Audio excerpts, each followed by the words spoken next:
Hi there, I'm Patrick Tame from Tame, and today I'm going to tell you how you can get the most out of a recruitment consultant.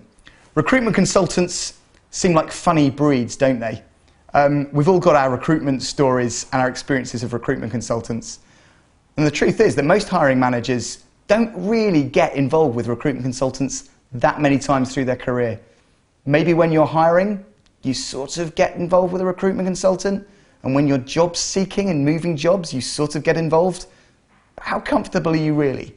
How well do you think you're playing that relationship to your benefit? Or maybe you're not playing it to your benefit at all. So what I'm going to tell you now is just a few simple tips and tricks to make sure you're getting the most out of recruiters.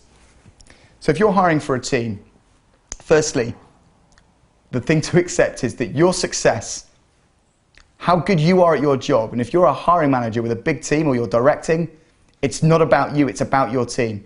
So I think the first thing I've got to say is really understand that hiring talent into your business is fundamental. You're not going to hit that target without the right people. And if you've got people but they're not as good, or they're the wrong type of people, you've got the wrong blend, your competitors are going to kill you in the market. So firstly, get involved, study what goes on through the recruitment process, think about what you're doing. And the fact that you're watching this video is a good first step. So, firstly, what really motivates and drives a recruitment consultant? Good recruitment consultants, and I think we can assume that you're going to be working with a good recruitment consultant. If you're not, walk away and find a better one. Good recruitment consultants are not motivated purely by cash and money. You don't survive very long in the recruitment industry if that's all you're interested in. Good recruitment consultants are people. They're driven by relationships. They're people pleasers. They respond so well to pats on the back. And actually, making a placement is the ultimate win. You're getting your candidate into that job and getting that client that result.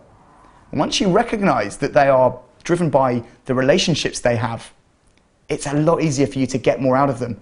Build a relationship with them. Talk to them. Bond with them. I've got consultants in my business here who will go across deserts. They will crawl across broken glass to get a result for a client that they like. Do your recruitment consultants like working for you? If they don't, you're not getting the most out of them. Secondly, having said that it's about the relationship, and it always is, money is important. However, there are ways you can commercially motivate your recruiters to your advantage without necessarily throwing more money at them. Okay, so firstly, I'm going to suggest paying a reasonable percentage is a good idea. If you only go for low percentage recruitment, you're only going to work with low percentage recruitment agents. And there is a bit of a hierarchy. It's a bit like fine wine. The more you pay, generally, the better the quality of the company and the consultant you're working with. So not all recruitment needs to be done by high percentage recruiters. Some of it can be done in-house. Some of it can be done with, run-of-the-mill recruiters. But if you've got a role that's important, it's important that you get it right, invest some money in the recruiter. Okay, so that's a really key point. Not every single time, but where it's important, invest the money. But did you know that if you give exclusivity to an agent, they might drop the price? Because if you give exclusivity to an agent, they know they're bringing that placement in. They know they're bringing that fee home. So exclusivity is a powerful thing, and you shouldn't fritter it lightly. Once you've got 2 or 3 agents working on your job, you've kind of lost the opportunity to gift exclusivity to one of them. The other thing you can think about is maybe fixing prices on recruitment. Ask a consultant what a good fee looks like. And if you've got a senior role and we're working on percentages, the size of the fee goes up, right?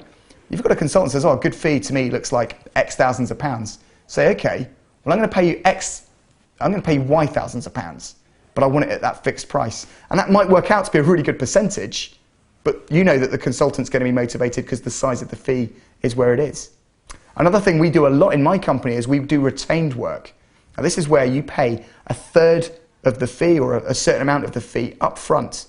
And once you've paid that, you effectively own that recruitment consultant. You know every day they come in, they're working your job first. And again, in return for a retained relationship, that recruitment consultant is going to be crawling over broken glass and giving you a lot more bang for your buck.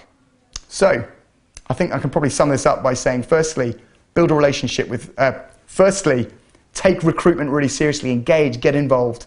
Secondly, good recruiters are people. They're going to respond well to a relationship. And thirdly, if a role's important, genuinely important, don't shy away from paying good money to get a good recruiter, but think about how you can mitigate that using exclusivity or retained work to get a slightly better deal for your more bang for your buck. That's it from me. If you want to hear more, just give me a call.